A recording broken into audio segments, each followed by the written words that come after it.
The manufacturing sector is a key driver for any country, and likewise in India too, the sector has a huge multiplier effect, and therefore, in accordance, India has set lofty targets to grow the share of manufacturing GDP in our economy from currently about 15% to about 20 to 25% in 2020. In fact, it is becoming more and more an imperative for our country given the large population that we have. Of course, this is much easier said than done, as this sector is probably not in the best of its health today. There is a capital and technology deficit in the country. We face significant infrastructure bottlenecks. We have challenge of attracting and retaining talent vis-a-vis the service sector. We are struggling with very archaic and old labor laws, and we do not have the kind of support from the government the way the governments have supported countries like China and Japan in the past to make manufacturing a powerhouse in the country.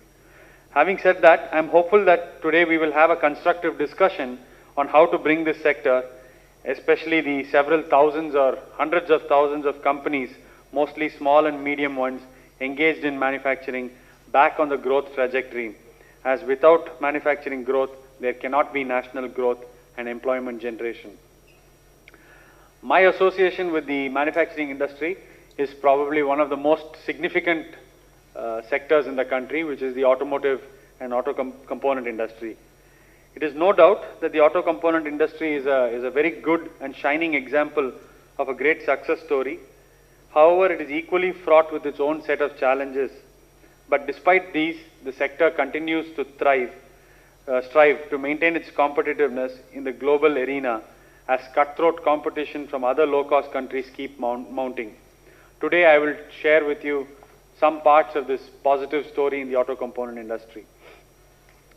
Now, the industry had a humble beginning in the 60s, thanks to Tatas and Mahindras, and of course Hindustan Motors starting to make vehicles.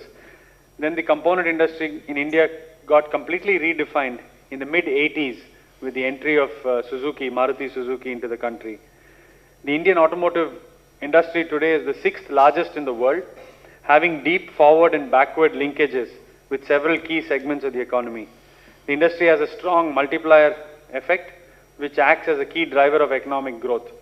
And as India is rapidly emerging as a global sourcing hub for automakers across the globe, the Indian auto component industry is also fast transforming to meet the expectations and stringent norms of these customers. While the well-developed industry produces a wide variety of vehicles, passenger cars, light, medium, heavy commercial vehicles, utility vehicles, etc., the component sector also manufactures a complete portfolio of products, whether it is engine components, drive, transmission and steering parts, body and chassis parts, braking parts, electricals and others. The last fiscal has been one of the most challenging for our industry in India, with flagging vehicle sales, high capital cost, high interest rates, fluctuating exchange rates, etc., and the slowdown of investment in manufacturing. With all the turbulence in the environment, the macro environment and the past government, etc., the component industry witnessed a marginal decline last year of about 2%, and we clocked a sales of about 2,11,000 crores, which is approximately $36 billion for the last financial year, April 2013 to 14. However, if you look at the last 6 years, we have grown by an impressive 14%. While the traditional advantage of low cost and high skilled engineering manpower, backed by a robust domestic demand for vehicles, has stood in good stead for the component industry, going forward to be globally competitive, the sector needs to focus significantly more on R&D, design capabilities, product differentiation, and further improve quality to meet the evolving needs of customers who are looking for more value add. It is indeed heartening that the new government recognizes the potential and the need of the revival of the entire manufacturing sector, and specifically the automotive industry, and they have extended the excise duty concession till the end of the year.